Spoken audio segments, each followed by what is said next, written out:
sorry? He did. He gave me permission, so I'm going to do it. If he didn't give me permission, I wouldn't do it. We'll find out in a minute. Right?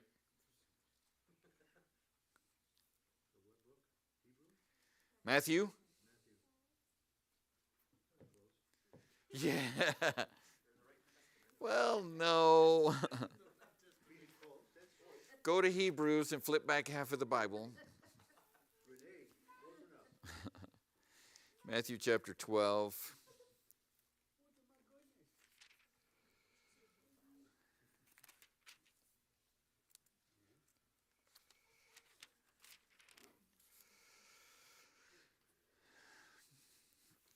All right. I mentioned last week that I was praying about preaching on I'm not a Good Friday guy. Right? I'm not a Good Friday guy. If you're in Matthew chapter 12, let's start in verse number 38, and I'll explain. Well, it'll take too long to explain. I'll sum up why I'm not a Good Friday guy. Matthew chapter 12 and verse 38. Then certain of the scribes and of the Pharisees answered, saying, Master, we would see a sign from thee. But he answered and said unto them, an evil and adulterous generation seeketh after a sign. You guys remember about that? Them wicked preachers at that preacher's fellowship, when I was asking help for the sign for our building, they all came back with a wicked and evil generation seeketh after a sign. Or evil and adulterous generation. I was seeking after a sign. So call me what you want. Anyways, and there should be no sign given to it, but the sign of the prophet Jonas. For as Jonas was, look at this, 3 days and 3 nights in the whale's belly, so shall the Son of Man be 3 days and 3 nights in the heart of the earth. All right? Now, I count 3. All right? It's not Friday, Saturday, Sunday. Because you have 3 days there, but if he died on Friday, Friday's already gone before he gets buried. So he's buried Saturday morning, so then you have Saturday, you got 1 day. So again, I'm not a Good Friday guy. If we start with Sunday morning and we go back Saturday morning, Friday morning, Thursday morning. Okay, there's 3 days. And of course the nights come along with it. I'm a Wednesday crucifixion, Thursday morning burial. And I'll get to the reason why I believe that right now, as a matter of fact. So we're talking about 3 days and 3 nights, right? Not just naming 3 days in the week, Friday, Saturday, Sunday.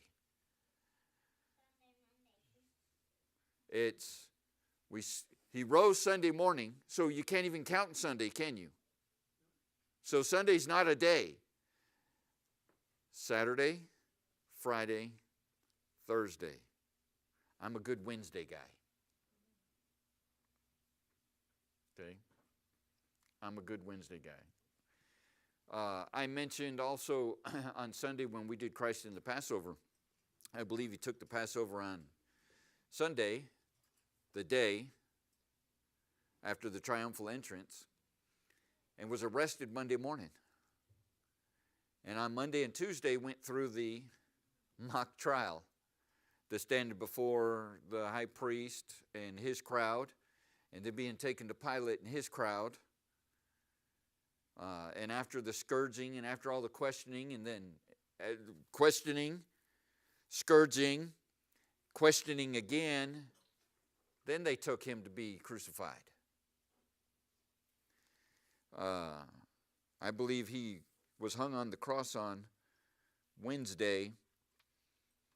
Of course, when you read it, and I don't want to get too much into that because I think that's going to be part of my message on Sunday. But he gave up the ghost around 3 o'clock in the afternoon, about the 9th hour. That's what the scriptures say. He cried with a loud voice, "It is finished."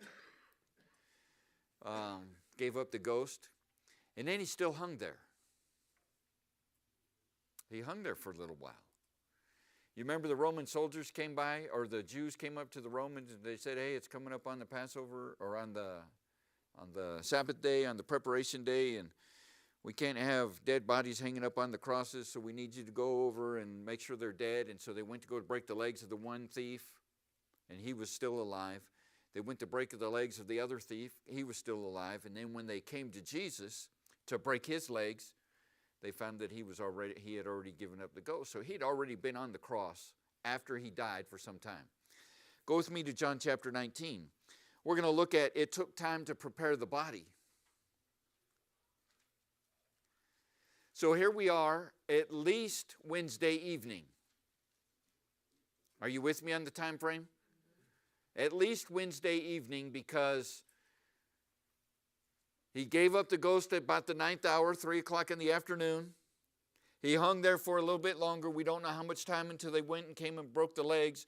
It could have been all the way up until 5:30, because 6 o'clock would have been sundown or sunset, the start of the preparation day, so they wanted to get him off the cross by at least 6 p.m. Okay, so he may have hung there at least until, and I'm going to speculate, 5:30. I don't think I'm doing any damage here. But in John chapter 19 and verse 38, it says, and after this, Joseph of Arimathea, being a disciple of Jesus, but secretly for fear of the Jews, besought Pilate that he might take away the body of Jesus. And Pilate gave him leave, and he came therefore and took the body of Jesus. How much time do you think it took Joseph to go to Pilate? Number one, to get an audience with Pilate. Number two, to speak to Pilate. Number three, to get the body. How long do you think that took? It took time, didn't it? It's not as fast as we read this. Right? Sometimes when we read the scriptures, we think the time went by so quickly because we're reading it quickly. But Joseph had to wait until the legs were broken. And then he went to Pilate, and he had to ask for an appointment with Pilate. And Pilate had to grant that, and then he had to speak with Pilate, and then he had to go from where Pilate was to where the crucifixion happened, that he might take away the body of Jesus. And Pilate gave him leave. He came therefore and took the body of Jesus. So now we spend some time there. Verse 39. And there came also Nicodemus. Uh-oh. Now we're getting a whole bunch of chefs in the mix, aren't we? Doesn't Nicodemus take time? How did Nicodemus find? How long did it take Nicodemus to find out that Joseph had the body of Jesus? All right, so still some time has passed.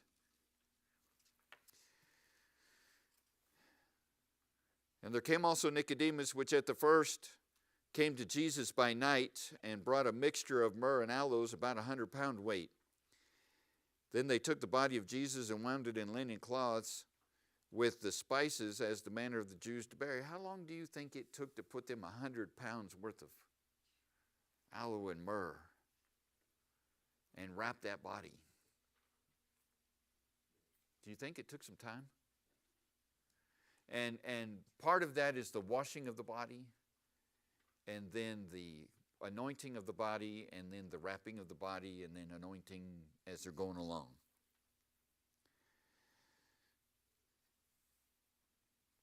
Verse 41, now in the place where he was crucified there was a garden, and in the garden a new sepulchre, wherein never a man yet laid. There they laid Jesus, therefore because the Jews' preparation day, for the sepulchre was nigh at hand. So they probably spent the evening preparing the body. So at least from 6 in the evening until 6 in the morning, they spent the time to prepare the body, and by 6 in the morning, they had gotten the body inside the tomb, and they were sealing it up. And then if you read in Matthew, the Jews wanted to make sure that the disciples didn't come and take the body after 3 days. You guys remember that whole thing? And they went up to Pilate and they said, we want to make sure that they don't come and steal the body and make the first lie worse than the last, or the last lie worse than the first lie, or whatever. And Pilate told him, you set a watch. You've got guys, you set a watch. All of that happened by 6 a.m. Thursday morning. They sealed up the tomb. So that's where the time went from the death on the cross to the burial. So it doesn't say in the scriptures that Jesus was dead 3 days and 3 nights. Did you hear what I just said?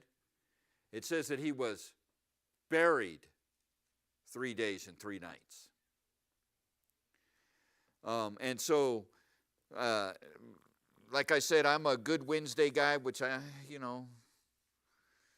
not even good with the term good Wednesday.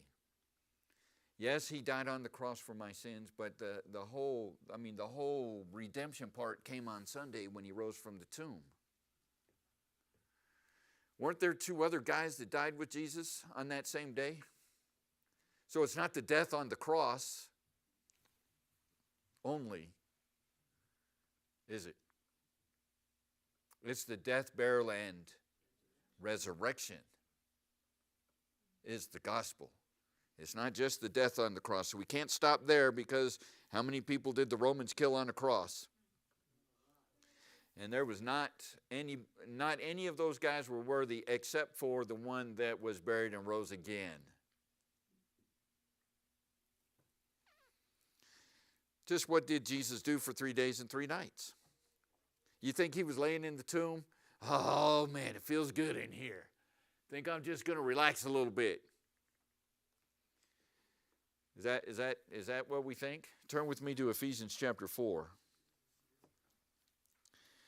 Ephesians chapter 4. And we'll start in verse number 1 to get the context. Just what did Jesus do? By the way, let me go back to Matthew 12. You guys go to Ephesians. I'm going to go back to Matthew. Remember 3 days and 3 nights in the heart of the earth? 3 days and 3 nights in the heart of the earth? Let that sink in for a little bit. 3 days and 3 nights in the heart of the earth.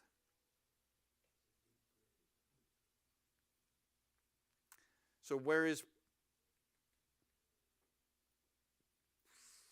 was paradise? Where is hell? All right, so the gulf is taken away now, which we're going to see. I think we're going to see. No, we're not going to see that. That's in Luke chapter 16.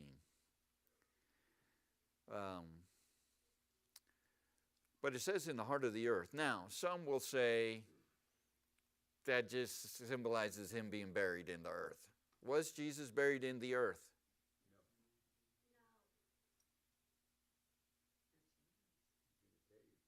He was in a cave. It's on the earth. Now, if you and I get buried, we get lowered about how many feet in Western culture, about how many feet do they lower us down in the ground? Yeah, 6 feet. You're in the earth. I could see symbolism there, the heart, but is that a heart of the earth? You get buried 6 feet? So some people want to explain it that the tomb is the heart of the earth and hell is somewhere else. Nah, I want to disagree with that. I believe when it says the heart of the earth, when we think of the heart of the earth, what do we think of?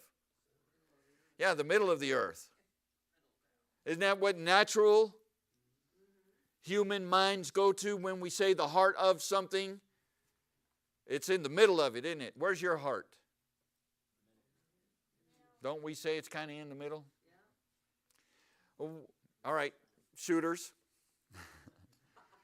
What's that called? Center mass, isn't it? Isn't that kind of in the middle? Well, now it's to the hip. Right? To the heart, one to the hip. So when we talk about the heart of the earth here, we're talking about the core, the center. And I've heard some people say the core of the earth is hollow. Let's look at some of the attributes of if it was hollow. Let's say there's a shell that's the core. All right, there's a shell, and inside there, does any sunlight get in there? I mean, what's between the core and sunlight? Well, we got the crust, we got the mantle. You have the outer core, if you want to get specific. Thank you, 5th grade teacher. And then you got the core.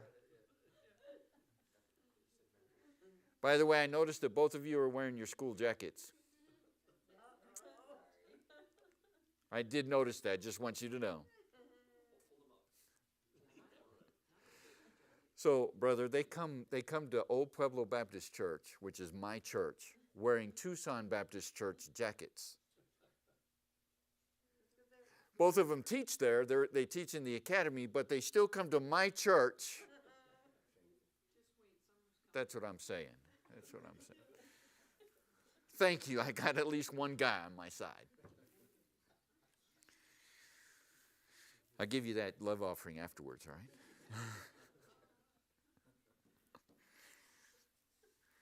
All right, heart of the earth. So we're talking about the core. No sunlight gets there. Would you call that outer darkness? Have you guys ever been in a cave tour? You know where they walk you down? I've been in a cave tour where we only went down a half a mile. And they turned the lights off. You know, you're standing in one place, they turn the lights off on you, and then they say, and you can't even see the hand in front of your face, so what do? Everybody does this, and she clicks on, it was always a she that was our guides. She clicked on the lights right then. There's all this whole crowd doing this. You're right, we can't see that. That's only a half mile down. How far down is it from the crust to the... So could we say outer darkness? Yeah. How about the flame? Have you guys ever struck a match? Do you ever see the yellow part touching the matchstick? Have you ever paid attention to that? Strike a match. You're going to see the matchstick.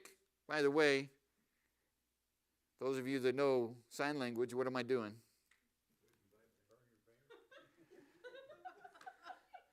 No, this is by. See this finger? It's the whole thing. You got to do both hands. I'm not saying goodbye. This is the flicker. All right, but they're not touching. And by the way, if you strike a match, and even if you look at a candle, you're going to see there's a dark space between the wick and the flame. That's the hottest part of the flame. What's in the core of the earth? I mean, what's the mantle? What's the consistency of the mantle? Anybody? Isn't that lava? Isn't that like rocks on fire? Where the flame dieth not? Or where the fire is not quenched?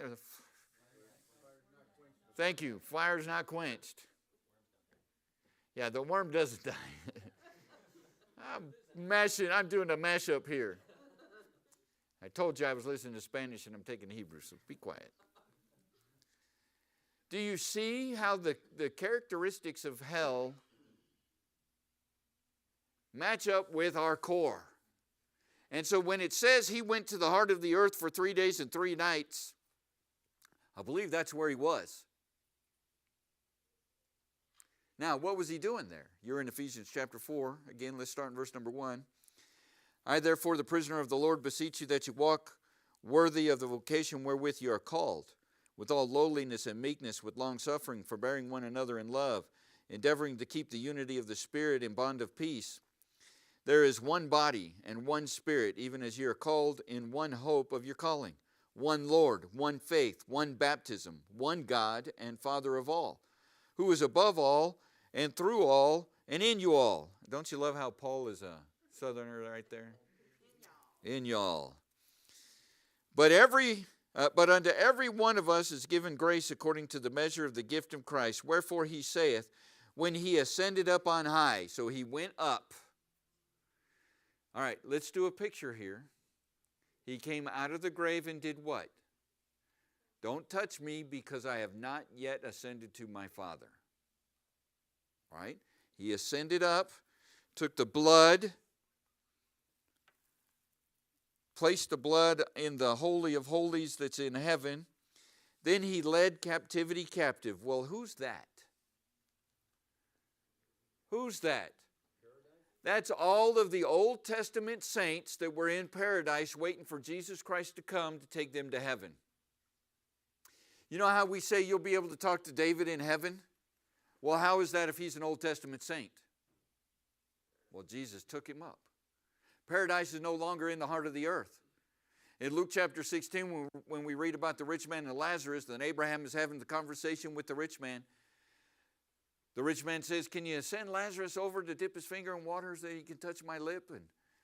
And Abraham said, no, that can't happen. Number one, because there's a great gulf fixed between us, and we can't come to you and you can't come to us. That gulf is gone. Because when Jesus came, he took the good side, the paradise side. By the way, how awful was that for those that were in hell to see paradise across that gulf and know that they messed up and they were never going to make it there?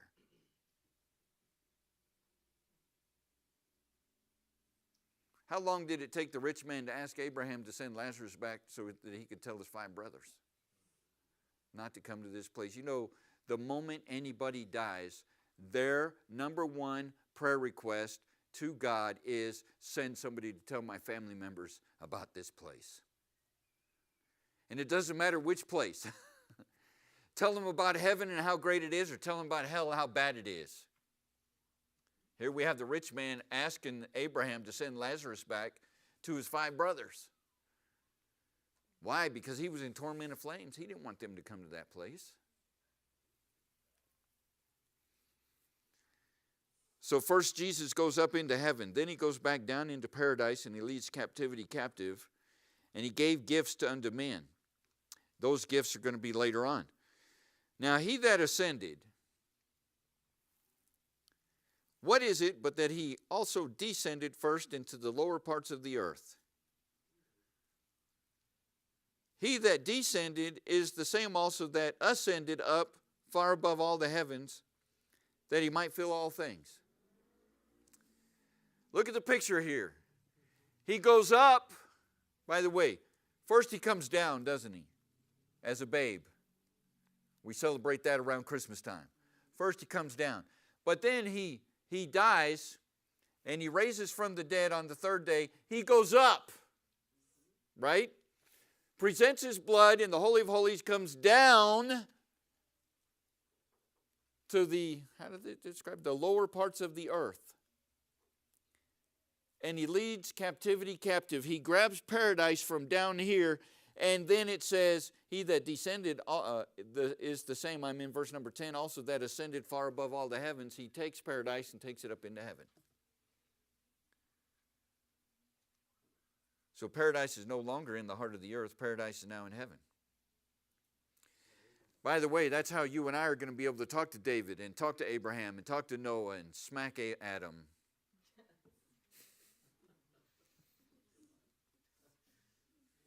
Right? I mean, I don't know what your guys' desire is, but I want to take him and slap him. He was standing right there when she ate the fruit.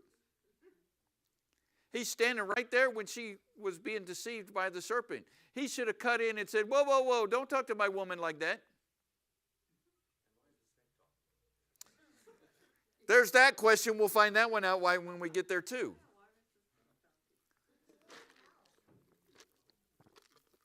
But if you're only alive for a day and a half, and a serpent's talking to you, that might be normal. Who knows? I mean, God loosed the tongue of Balaam's donkey, didn't he? Balaam didn't jump back and said, whoa, what are you doing talking? He said, he was yelling at the donkey, why do you keep throwing me down? Right? Talks right back to him. Just saying. I wonder if in the garden the animal spoke. I think I mentioned this the other day. So let me show you how dumb the world is. Can I do that? I don't have to, but can I? Did I not just say that he came down, went up, came down, and went back up? Who's the only one in creation that has been to heaven and been to earth and been back to heaven and been back to earth and been back to heaven? Who's the only one? Jesus. So when he says, I am the way, the truth, and the life, he's been there. Don't you think we ought to follow the way that he says? How to get there?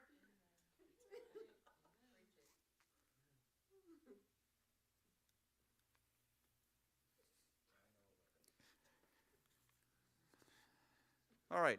How many of you have been to my house? All right. Some of you know how to get to my house. Most of you know how to get to my house? You don't know how to get to my house? All right. You just take any road you want and it will lead to my house. No, it won't, because I've tried it. The first time I tried it, I got lost. Do you guys, do you catch the illustration here? You just jump on a road, grab the road, and it's going to take you right to my house. Or, like John says, you just take any way that feels good to you.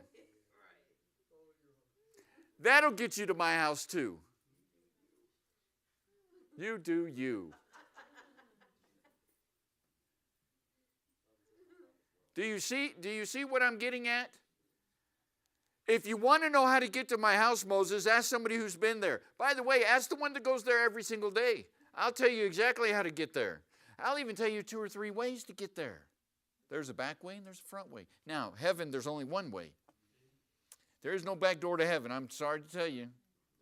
There ain't no back door. That's right, there ain't no back door. There's only one door. There's a lot of gates, but there's one door.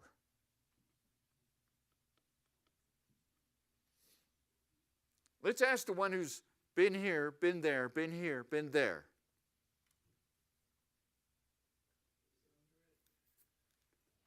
Doesn't that sound logical? I mean, help me out here.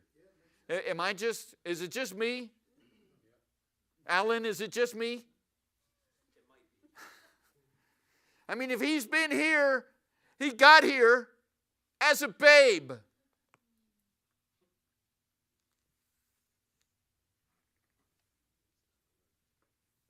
Just saying. And who's the one that says, all right, who was the first one that ended up in paradise? Who's the first one? Abel. Right? I mean, there's Adam and Eve, Cain and Abel, and Cain kills Abel. Abel gets down into paradise and he's looking around. He's like, man, this is a great place. I just left this place. My headache went away. I just left this place. Hello, hello, hello, hello. He's the only one there.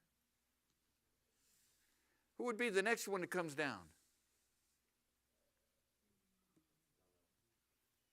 Let's just pick Seth. No. No, I wish I had the time chart in front of me because they lived for a long time. There were a couple of people that died before Adam did. You know, every time somebody showed up in paradise, I wonder if Abel wasn't saying to him, "Are you the one? Are you the one?" Noah shows up. "No, are you the one?" Abraham shows up. "Abraham, are you the one?" "Moses, are you the one?" "Elisha, are you the one?" All of them said, "I'm not the one." Then I wonder when the one showed up, if that whole place didn't just start to rock, I'm here. Let's go. And he pulled up paradise and he took it up into heaven and set them up in heaven. He pulled paradise up there. He took the whole thing up. I'm going to tell you why. Because then that gulf was gone. And now the heart of the earth is nothing but hell. It's nothing but hell. So we looked at several things this evening. I'm not a Good Friday guy.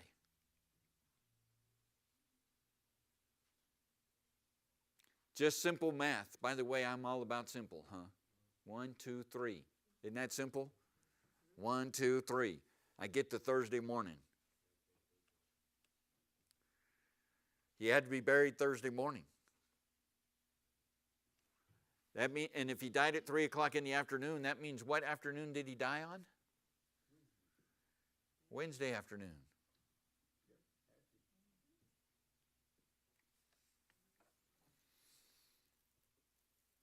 What happened for those hours? It took time to prepare the body.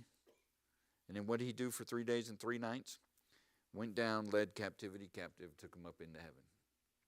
And again, that's how you and I are going to be able to speak to those Old Testament saints once we get to heaven. All right, questions, comments about anything?